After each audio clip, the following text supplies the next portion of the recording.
Hey guys, welcome back to another Big Boy Pity episode here.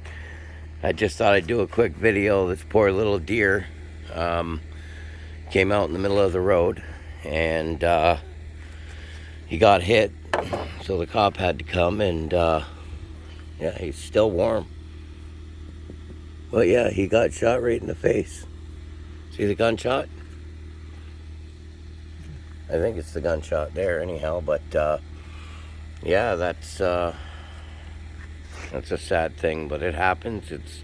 It's life. That's what happens. So that's why you guys got to be extra careful when you're driving. But that's Bambi. Bambi got hurt, but yeah. So, anyways, guys, I just thought I'd do a quick little video of that, and yeah. Thanks for watching, guys. Subscribe and leave a comment. And as always, be safe.